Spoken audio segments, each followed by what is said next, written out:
904016040 Di sini saya akan memaparkan tokoh filsafat barat modern kontemporer dengan nama Martin Heidegger.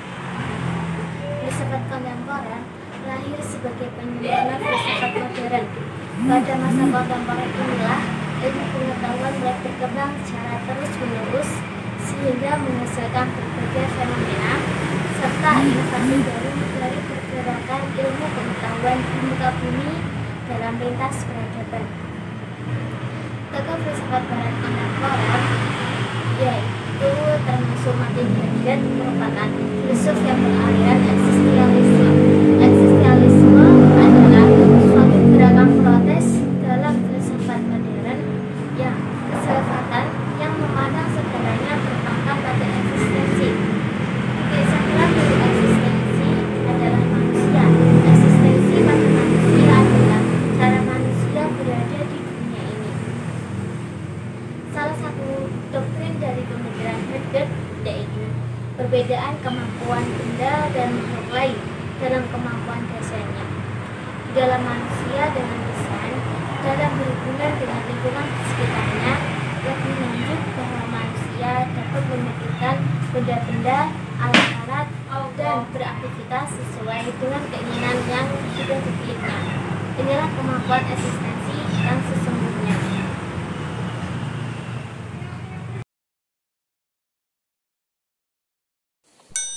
Assalamualaikum warahmatullahi wabarakatuh. Perkenalkan, nama saya Khosimatul Awaliyah dengan NIM 19040416554. Saya di sini akan menjelaskan tokoh tentang filsuf Herbert Marcuse. Lahir di Berlin, Jerman 9 Juli 1898. Meninggal di Sternberg 29 Juli 1979 pada umur 81 tahun. Herbert Marcuse adalah seorang filsuf Jerman Yahudi, teoretikus politik dan sosiologi, dan anggota Frankfurt School, dikenal sebagai Bapak Gerakan Kini Baru. Karya terbaik yang dikenal adalah Eros and Civilization.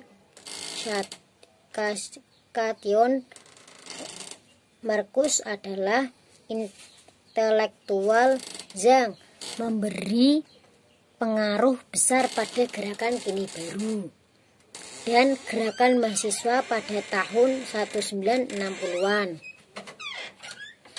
Pada awalnya, Herbert Marcuse lahir di Berlin di pasangan Karl Marcuse dan Gertrude Krzyzewski dan dibesarkan dalam sebuah keluarga Yahudi. Pada tahun 1916, ia menjalani wajib militer bersama angkatan bersenjata Jerman. Namun, hanya bekerja di kandang kuda di Berlin selama Perang Dunia I. Ia kemudian menjadi anggota Dewan Prajurit yang berpartisipasi dalam menggagalkan pemberontakan sosialis Spartakis. Ia menyelesaikan tesis PhD-nya di Universitas Freiburg pada 1922 di Cointerroman, Jerman. Setelah itu kembali ke Berlin,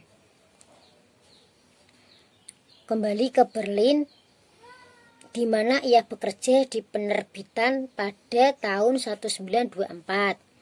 Ia menikahi Sophie Wertheim, seorang matematikawan. Ia kembali ke Freiburg pada 1928 untuk meneliti bersama Edmund Husserl dan menulis Habilitation dengan Martin Heidegger yang kemudian diterbitkan pada 1932 dengan judul Hegel Ontology and the Theory of Historicity. Penelitian ini ditulis dengan konteks Renaissance Hegel yang terjadi di Eropa dengan teori idealis roh dan dialektika. Dengan karier yang terhambat oleh bangkitnya Third Reich pada 1933, Marcuse bergabung dengan Frankfurt Institute for Social Research. Pada 1933, Marcuse mempublikasikan ulasan utama pertamanya dari tulisan Marx yang berjudul Economic and Philosophical Manuscript of 1844. Pada ulasan ini, Marcuse merevisi interpretasi atas marxisme dari sudut pandang karya awal Marx. Ulasan ini membantu dunia memandang Marcuse sebagai seorang yang mulai menjadi teoretikus paling menjanjikan pada generasinya. Ketika menjadi anggota Institute of Social Research, Marcuse mengembangkan sebuah model teori sosial kritis, membuat sebuah teori tahap baru negara dan monopoli kapitalisme, menjelaskan relasi antara filsafat, teori sosial, dan kritisisme kultural, dan menyediakan analisis dan kritik atas fasisme Jerman. Marcuse bekerja begitu dekat dengan teoretikus kritis ketika berada di institut. Adapun karya penting Marcuse yaitu The Aesthetic Dimensions pada tahun 1978. Ya, masih banyak lagi.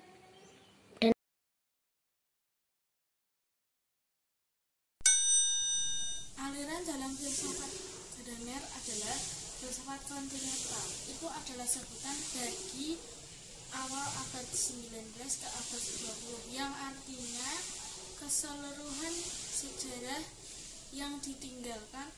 Assalamualaikum warahmatullahi wabarakatuh. Saya akan memaparkan materi tentang Hans Georg Gadamer. Hans Georg Gadamer adalah seorang filsafat yang lahir pada tanggal 11 Februari 1900 di Karlsruhe, Jerman. Sejak kecil, Hans Georg Gadamer memiliki sifat yang terbuka, klasik, dan humanistik. Dia tertarik dengan filsafat karena ayahnya adalah seorang profesor pemikir pada masa itu. Hans Georg Gadamer memulai perjalanannya pada tahun 1929, tepatnya saat dia telah menerima gelar doktornya. Dia kemudian menjadi asisten dari Martin Heidegger di Marburg. Heidegger adalah guru dan teman diskusi bagi Gadamer. Meskipun kehidupan Gadamer banyak dihabiskan untuk mengajar, tapi dia juga menuliskan karyanya dalam buku yang berjudul Weight and Method pada tahun 1960 dan kemudian diterjemahkan dalam bahasa Inggris yang berjudul Truth and Method. Gadamer meninggal pada umur 102 tahun, tepatnya pada 13 Maret 2002. Kemudian, pemikiran Hans Georg Gadamer, yaitu hermeneutika. Dalam pandangan Gadamer, berpendapat bahwa pemahaman itu merupakan peristiwa sejarah dialektis linguistik dalam sains sastra. Hermeneutik adalah ontologi dan fenomena memahami bukan kontrol diri dan manipulasi, tetapi partisipasi dan keterbukaan, bukan pengetahuan, tetapi pengalaman, bukan metodologi, namun dialekta. Yang dimaksud dalam pandangan dalam pandangan Gadamer di atas adalah 1. Interprestasi. Menurut Gadamer, sesuatu yang dapat dilihat dari titik tolak khusus itu disebut interprestasi. Contohnya, penafsiran itu bukan memahami sejarah yang ditransformasikan di dalam teks. Jadi, menurut Gadamer, penafsiran itu bukan memahami. Jadi, yang dimaksud interpretasi oleh Gadamer adalah penafsiran yang dilihat dari sejarah yang dibuat secara teks. Kemudian, bahasa. Bahasa menurut Gadamer secara ontologi, penampakan hakikat pada manusia, maka bahasa itu ditangkap oleh manusia tidak hanya sebagai realitas empiris, tetapi sebagai realitas ontologi. Jadi, menurut Gadamer, bahasa adalah sesuatu yang ditangkap oleh manusia dan itu adalah realita ontologi, bukan realitas empiris. Yang ketiga, kata batin merupakan bentuk yang bisa diindra dan material, bersifat murni dan intelektual. Jadi, sifat batin menurut Gadamer adalah sesuatu yang bisa dicakup oleh indera manusia secara material dan bersifat murni intelektual. Yang keempat, sejarah efektif. Gadamer berpendapat bahwa sains kemanusiaan memiliki metode sendiri untuk mengetahui hal tersebut. Ada 4, yaitu 1. Sejarah pemahaman itu sendiri. Yang kedua, situasi hermeneutik. Yang ketiga, horizon historis lengkap yang mempelajarinya. Yang keempat, benteng tentang batasan-batasan yang kemudian akan memicu batasan itu menjadi lebih luas. Sekian dari saya. Wassalamualaikum warahmatullahi wabarakatuh.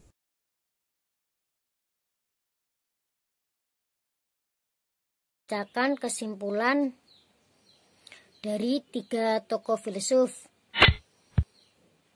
Yang pertama dari tokoh filsuf Heidegger, yaitu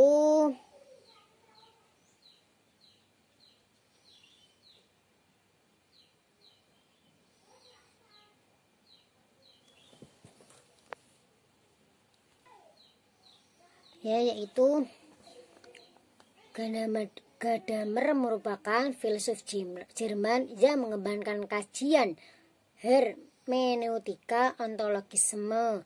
Ia menolak penekanan penggunaan metode dalam interpretasi lingkup epistemologis dan memfokuskan kajian pada keadaan interpretasi itu sendiri. Gadamer banyak terpengaruh dengan pemikiran gurunya Heidegger. Selain itu juga dengan ide Plato, Augustin, dan Hegel. Di abad ke-11 hermeneutika berkembang dalam corak baru dengan ragam varian yang pada intinya mengaji apa dan siapa yang paling menentukan makna dari sebuah teks. Yang keempat, ide kunci Gadamer sebenarnya pada apa dan bagaimana pemahaman makna itu terkait dengan ini, maka konsepnya terurai dalam kajian seputar bahasa, penafsiran, universalitas, sejarah efektif, kata batin, dan pemaknaan tuntas. Pemikiran Gadamer ini dalam konteks yang berbeda menginspirasi dan mempengaruhi pembacaan kontemporer terhadap Al-Quran melalui ide-ide pembaharuan pemikiran-pemikiran Islam. Yang kesimpulan dari Markus sendiri yaitu Markus mengembangkan sebuah model teori sosial kritis, membuat sebuah teori tahap baru negara dan monopoli kapitalisme, menjelaskan relasi antara filsafat, teori sosial, dan kritik atas fasisme Jerman.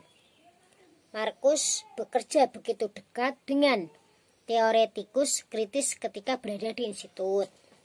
Kemudian kesimpulan dari Gadamer.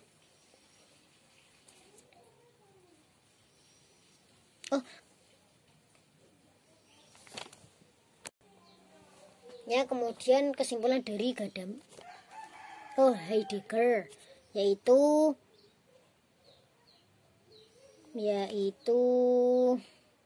membedakan kemampuan benda dan makhluk lain dalam kemampuan desainnya, dalam hal kesadaran, dalam waktu, dalam memberikan teori manusia dengan desain dalam berhubungan dengan lingkungan di sekitarnya. Lebih lanjut bahwa manusia dapat memikirkan benda-benda, alat-alat dengan beraktivitas sesuai dengan keinginan yang sudah dipilihnya. Inilah kemampuan eksistensi sesungguhnya. Mungkin penjelasan dan kesimpulan dari saya. Sekian. Wassalamualaikum warahmatullahi wabarakatuh. Iti bersama Edmund Husserl dan menulis Habilitation dengan Martin Heidegger yang kemudian diterbitkan pada 1932 dengan judul Hegel Ontology and the Theory of Historicity. Penelitian ini ditulis dengan konteks Renaissance Hegel yang terjadi di Eropa dengan teori idealis roh dan dialektika. Dengan karier yang terhambat oleh bangkitnya Third pada 1933, Markus bergabung dengan Frankfurt Institute for Social Research. Pada 1933, Markus mempublikasikan ulasan utama pertamanya dari tulisan Marx yang berjudul Economic and Philosophical Manuscript of 1844. Pada ulasan ini, Markus merevisi interpretasi atas Marxisme dari sudut pandang karya awal Marx. Ulasan ini membantu dunia memandang Markus sebagai seorang yang mulai menjadi teoretikus paling menjanjikan pada generasinya. Ketika menjadi anggota Institute of Social Research, Markus mengembangkan sebuah model teori sosial kritis, membuat sebuah teori tahap baru negara dan monopoli kapitalisme, menjelaskan relasi antara filsafat, teori sosial, dan kritisisme kultural, dan menyediakan analisis dan kritik atas fasisme Jerman. Markus bekerja begitu dekat dengan teoretikus kritis ketika berada di institut. Adapun karya penting Markus yaitu The Aesthetic Dimensions pada tahun 1978. Masih banyak lagi dan lain-lain lah. Saya di sini akan membacakan kesimpulan dari 3 tokoh filsuf. Yang pertama,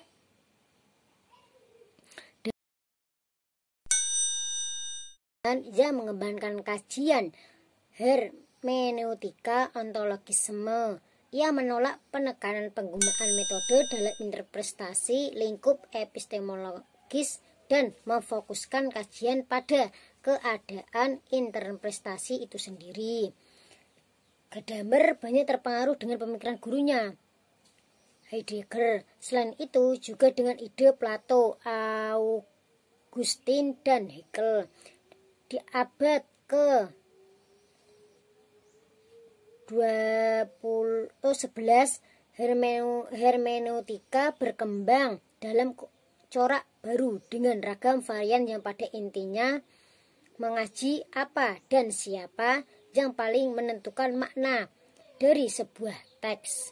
Yang keempat, ide kunci Gadamer sebenarnya pada apa dan bagaimana pemahaman makna itu terkait dengan ini. Maka konsepnya terurai dalam kajian seputar bahasa, penafsiran, universalitas, sejarah efektif, kata batin, dan pemaknaan tuntas.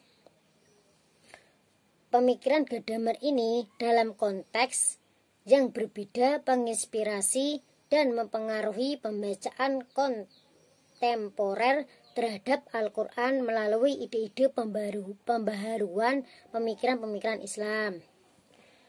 Yang kesimpulan dari Markus sendiri, yaitu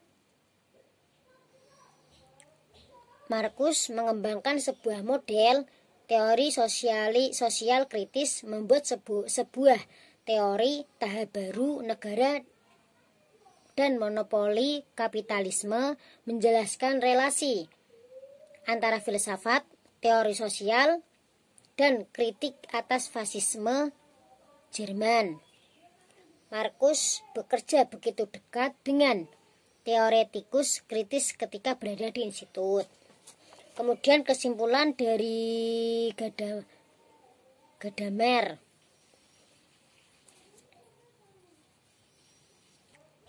Markus mengembangkan sebuah model teori sosial kritis, membuat sebuah teori tahap baru negara dan monopoli kapitalisme, menjelaskan relasi antara filsafat, teori sosial, dan kritik atas fasisme Jerman.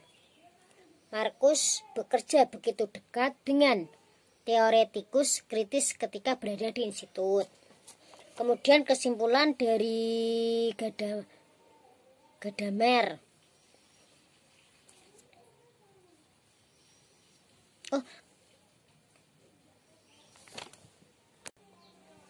Kemudian kesimpulan dari Heidegger, yaitu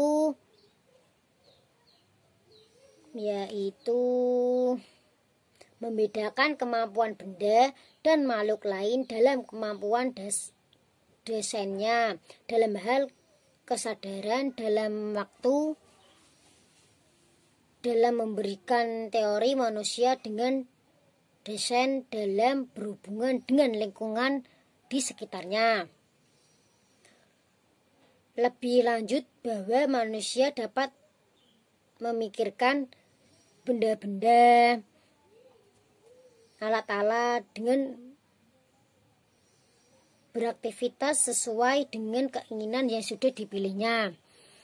Inilah kemampuan eksistensi sesungguhnya. Mungkin penjelasan dan kesimpulan dari saya.